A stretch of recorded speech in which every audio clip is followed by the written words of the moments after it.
ಜೀವನ ಅನ್ನೋ ಯುದ್ಧವನ್ನು ಗೆಲ್ಲಲು ಧೈರ್ಯವನ್ನು ಮೀರಿದ ಆಯುಧ ಇಲ್ಲ. ಅನುಮಾನಗಳು ಎಲ್ಲರಿಗೂ ಇರುತ್ತವೆ. ಕೆಲವರು ಕೇಳಿ ಬಗೆಹರಿಸಿಕೊಳ್ಳುತ್ತಾರೆ. ಇನ್ನೂ ಕೆಲವರು ನೋಡಿಕೊಂಡು ಸುಮ್ಮನೆ ತಿರುಗುತ್ತಾ ಇರ್ತಾರೆ. ತುಂಬ ಇಷ್ಟಪಡುವವರ ಮೇಲೆ ಕೋಪ ಕೂಡ ಜಾಸ್ತಿನೇ ಇರುತ್ತೆ. ಯಾಕೆ ಅಂದರೆ ಕೋಪ ಕೂಡ ಪ್ರೀತಿಯ ಇನ್ನೊಂದು ರೂಪ. ಒಳ್ಳೆ ಜೀವನಕ್ಕೆ ಮೂಲ ಸೂತ್ರಗಳು ವಿದ್ಯೆ, ಸಂಸ್ಕಾರ. ವಿದ್ಯೆ ಎಂದಿಗೂ ನಿರಾಸೆಗೊಳ್ಳಲು ಬಿಡದು. ಸಂಸ್ಕಾರ ಎಂದಿಗೂ ನಮ್ಮನ್ನು ಬೀಳಲು ಬಿಡೋದಿಲ್ಲ. ಉಸಿರು ಇರೋವರೆಗೂ ಮನುಷ್ಯನಿಗೆ ಯಾವುದಾದರೂ ಒಂದು ಸಮಸ್ಯೆ ಇದ್ದೇ ಇರುತ್ತವೆ. ಯಾವುದೇ ಸಮಸ್ಯೆ ಇಲ್ಲದಾಗ ಸಂತೋಷವಾಗಿ ಇರ್ತೀನಿ ಅಂದುಕೊಂಡ್ರೆ ನಾವು ಸಂತೋಷವಾಗಿ ಇರೋದು ಸತ್ತು ಸಮಾಧಿ ಸೇರಿದಾಗ ಮಾತ್ರ. ನಾಳೆ ಎಂಬ ಪದ ಯಾವುದು ಎಂದು ನಿಮಗೆ ತಿಳಿಯದೇ ಇದ್ದಾಗ ಇಂದಿನ ನಿಮ್ಮ ಸಂತೋಷವನ್ನು ಎಂದಿಗೂ ಕಳೆದುಕೊಳ್ಬೇಡಿ. ಅದೃಷ್ಟ ಅನ್ನೋದು ತಾನಾಗೆ ತಾನು ಬಂದು ಬಾಗಿಲು ತಟ್ಟುತ್ತದೆ ಅಂತ ಎಲ್ಲರೂ ಹೇಳ್ತಾನೇ ಇರ್ತಾರೆ. ಆದರೆ ಅದನ್ನು ನಂಬಬೇಡಿ. ಅದೃಷ್ಟ ಅನ್ನೋದು ಅವಕಾಶದ ರೂಪದಲ್ಲಿ ಇರುತ್ತದೆ. ಅದನ್ನು ಬೆನ್ನಟ್ಟಿ ಸ್ವಂತ ಮಾಡಿಕೊಳ್ಳಿ. ಅದೇ ಅದೃಷ್ಟ ಅಂದರೆ. ಒಬ್ಬರ ಮನಸ್ಸನ್ನು ಉತ್ತಮವಾಗಿ ಬದಲಾಯಿಸುವ ಶಕ್ತಿ ನಮ್ಮಲ್ಲಿ ಇಲ್ಲದೇ ಇರಬಹುದು. ಆದರೆ ಒಬ್ಬರು ನಮ್ಮಿಂದ ಸಂತೋಷವಾಗಿ ಬದುಕುವಂತೆ ಮಾಡುವ ಶಕ್ತಿ ನಮ್ಮಲ್ಲೂ ಇರುತ್ತವೆ. ಅದು ಕೇವಲ ಕಲ್ಮಶ ಇಲ್ಲದ ಮನಸ್ಸಿನಿಂದ ಸಾಧ್ಯವಾಗುತ್ತದೆ. ಹಿಡಿದಿಟ್ಟುಕೊಂಡು ತಡೆದಿಟ್ಟುಕೊಳ್ಳುವವರೆಗೆ ಯಾವುದೇ ನೋವಾದರೂ ಏನೇ ಆದರೂ ಒಂದು ಸಾರಿ ಅದನ್ನು ಬಿಟ್ಟು ನೋಡು. ನಿಮ್ಮ ಮೇಲೆ ಯಾವುದೇ ರೀತಿಯ ಪ್ರಭಾವ ಬೀರುವುದಿಲ್ಲ. ಒಂದು ಮನೆ ಅಥವಾ ಕುಟುಂಬ ಚೆನ್ನಾಗಿ ಇರಬೇಕು ಅಂದರೆ ಜವಾಬ್ದಾರಿಯುತ ತಂದೆ ಆಗಿರಬೇಕು. ಸಮಾಜ ಚೆನ್ನಾಗಿ ಇರಬೇಕು ಅಂದರೆ ಶಕ್ತಿಯುತವಾದ ನಾಯಕ ಇರಬೇಕು. ಆದರೆ ನಾವು ಚೆನ್ನಾಗಿರಬೇಕು ಅಂದರೆ ಮಾತ್ರ ಒಬ್ಬ ಒಳ್ಳೆಯ ಸ್ನೇಹಿತ ಇರಬೇಕು. ಏನಂತೀರಾ ಸ್ನೇಹಿತರೆ? ಈ ನನ್ನ ಹೊಸ ಪ್ರಯತ್ನ ನಿಮಗೆ ಇಷ್ಟವಾಗಿದೆ ಎಂದು ನಾನು ಭಾವಿಸುತ್ತೇನೆ. ಇಷ್ಟು ಒಳ್ಳೆಯ ಮಾತುಗಳಲ್ಲಿ ನಿಮಗೆ ಯಾವ ಮಾತು ಇಷ್ಟ ಆಯಿತು ಎಂದು ಕೆಳಗೆ ಕಮೆಂಟ್ ಮಾಡಿ. ಹಾಗೆ ಈ ವಿಡಿಯೋ ಇಷ್ಟ ಆಗಿದ್ದರೆ ದಯವಿಟ್ಟು ಲೈಕ್ ಮಾಡಿ. ಇಂತಹ ವಿಡಿಯೋಗಾಗಿ ಈ ಚಾನಲನ್ನು ಸಬ್ಸ್ಕ್ರೈಬ್ ಮಾಡೋದನ್ನು ಮರಿಬೇಡಿ.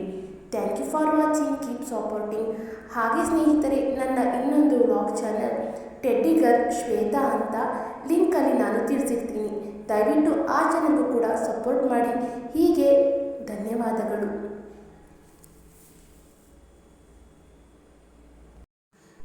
ಜೀವನ ಅನ್ನೋ ಯುದ್ಧವನ್ನು ಗೆಲ್ಲಲು ಧೈರ್ಯವನ್ನು ಮೀರಿದ ಆಯುಧ ಇಲ್ಲ. ಅನುಮಾನಗಳು ಎಲ್ಲರಿಗೂ ಇರುತ್ತವೆ. ಕೆಲವರು ಕೇಳಿ ಬಗೆಹರಿಸಿಕೊಳ್ಳುತ್ತಾರೆ. ಇನ್ನೂ ಕೆಲವರು ನೋಡಿಕೊಂಡು ಸುಮ್ಮನೆ ತಿರುಗುತ್ತಾ ಇರ್ತಾರೆ. ತುಂಬ ಇಷ್ಟಪಡುವವರ ಮೇಲೆ ಕೋಪ ಕೂಡ ಜಾಸ್ತಿನೇ ಇರುತ್ತೆ. ಯಾಕೆ ಅಂದರೆ ಕೋಪ ಕೂಡ ಪ್ರೀತಿಯ ಇನ್ನೊಂದು ರೂಪ. ಒಳ್ಳೆ ಜೀವನಕ್ಕೆ ಮೂಲ ಸೂತ್ರಗಳು ವಿದ್ಯೆ, ಸಂಸ್ಕಾರ. ವಿದ್ಯೆ ಎಂದಿಗೂ ನಿರಾಸೆಗೊಳ್ಳಲು ಬಿಡದು. ಸಂಸ್ಕಾರ ಎಂದಿಗೂ ನಮ್ಮನ್ನು ಬೀಳಲು ಬಿಡೋದಿಲ್ಲ. ಉಸಿರು ಇರೋವರೆಗೂ ಮನುಷ್ಯನಿಗೆ ಯಾವುದಾದರೂ ಒಂದು ಸಮಸ್ಯೆ ಇದ್ದೇ ಇರುತ್ತವೆ. ಯಾವುದೇ ಸಮಸ್ಯೆ ಇಲ್ಲದಾಗ ಸಂತೋಷವಾಗಿ ಇರ್ತೀನಿ ಅಂದುಕೊಂಡ್ರೆ ನಾವು ಸಂತೋಷವಾಗಿ ಇರೋದು ಸತ್ತು ಸಮಾಧಿ ಸೇರಿದಾಗ ಮಾತ್ರ. ನಾಳೆ ಎಂಬ ಪದ ಯಾವುದು ಎಂದು ನಿಮಗೆ ತಿಳಿಯದೇ ಇದ್ದಾಗ ಇಂದಿನ ನಿಮ್ಮ ಸಂತೋಷವನ್ನು ಎಂದಿಗೂ ಕಳೆದುಕೊಳ್ಬೇಡಿ. ಅದೃಷ್ಟ ಅನ್ನೋದು ತಾನಾಗೆ ತಾನು ಬಂದು ಬಾಗಿಲು ತಟ್ಟುತ್ತದೆ ಅಂತ ಎಲ್ಲರೂ ಹೇಳ್ತಾನೇ ಇರ್ತಾರೆ. ಆದರೆ ಅದನ್ನು ನಂಬಬೇಡಿ. ಅದೃಷ್ಟ ಅನ್ನೋದು ಅವಕಾಶದ ರೂಪದಲ್ಲಿ ಇರುತ್ತದೆ. ಅದನ್ನು ಬೆನ್ನಟ್ಟಿ ಸ್ವಂತ ಮಾಡಿಕೊಳ್ಳಿ. ಅದೇ ಅದೃಷ್ಟ ಅಂದರೆ. ಒಬ್ಬರ ಮನಸ್ಸನ್ನು ಉತ್ತಮವಾಗಿ ಬದಲಾಯಿಸುವ ಶಕ್ತಿ ನಮ್ಮಲ್ಲಿ ಇಲ್ಲದೇ ಇರಬಹುದು. ಆದರೆ ಒಬ್ಬರು ನಮ್ಮಿಂದ ಸಂತೋಷವಾಗಿ ಬದುಕುವಂತೆ ಮಾಡುವ ಶಕ್ತಿ ನಮ್ಮಲ್ಲೂ ಇರುತ್ತವೆ. ಅದು ಕೇವಲ ಕಲ್ಮಶ ಇಲ್ಲದ ಮನಸ್ಸಿನಿಂದ ಸಾಧ್ಯವಾಗುತ್ತದೆ. ಹಿಡಿದಿಟ್ಟುಕೊಂಡು ತಡೆದಿಟ್ಟುಕೊಳ್ಳುವವರೆಗೆ ಯಾವುದೇ ನೋವಾದರೂ ಏನೇ ಆದರೂ ಒಂದು ಸಾರಿ ಅದನ್ನು ಬಿಟ್ಟು ನೋಡು. ನಿಮ್ಮ ಮೇಲೆ ಯಾವುದೇ ರೀತಿಯ ಪ್ರಭಾವ ಬೀರುವುದಿಲ್ಲ. ಒಂದು ಮನೆ ಅಥವಾ ಕುಟುಂಬ ಚೆನ್ನಾಗಿ ಇರಬೇಕು ಅಂದರೆ ಜವಾಬ್ದಾರಿಯುತ ತಂದೆ ಆಗಿರಬೇಕು. ಸಮಾಜ ಚೆನ್ನಾಗಿ ಇರಬೇಕು ಅಂದರೆ ಶಕ್ತಿಯುತವಾದ ನಾಯಕ ಇರಬೇಕು. ಆದರೆ ನಾವು ಚೆನ್ನಾಗಿರಬೇಕು ಅಂದರೆ ಮಾತ್ರ ಒಬ್ಬ ಒಳ್ಳೆ ಸ್ನೇಹಿತ ಇರಬೇಕು. ಏನಂತೀರಾ ಸ್ನೇಹಿತರೆ? ಈ ನನ್ನ ಹೊಸ ಪ್ರಯತ್ನ ನಿಮಗೆ ಇಷ್ಟವಾಗಿದೆ ಎಂದು ನಾನು ಭಾವಿಸುತ್ತೇನೆ. ಇಷ್ಟು ಒಳ್ಳೆಯ ಮಾತುಗಳಲ್ಲಿ ನಿಮಗೆ ಯಾವ ಮಾತು ಇಷ್ಟ ಆಯಿತು ಎಂದು ಕೆಳಗೆ ಕಮೆಂಟ್ ಮಾಡಿ. ಹಾಗೆ ಈ ವಿಡಿಯೋ ಇಷ್ಟ ಆಗಿದ್ದರೆ ದಯವಿಟ್ಟು ಲೈಕ್ ಮಾಡಿ. ಇಂತಹ ವಿಡಿಯೋಗಾಗಿ ಈ ಚಾನಲನ್ನು ಸಬ್ಸ್ಕ್ರೈಬ್ ಮಾಡೋದನ್ನು ಮರಿಬೇಡಿ. Thank you for watching. Keep supporting. ಹಾಗೆ ಸ್ನೇಹಿತರೆ, ನನ್ನ ಇನ್ನೊಂದು vlog channel teddy girl Shweta ಅಂತ ಲಿಂಕಲ್ಲಿ ನಾನು ತಿಳಿಸಿರ್ತೀನಿ. ದಯವಿಟ್ಟು ಆ ಚಾನಲ್ಗೂ ಕೂಡ ಸಪೋರ್ಟ್ ಮಾಡಿ. ಹೀಗೆ ಧನ್ಯವಾದಗಳು.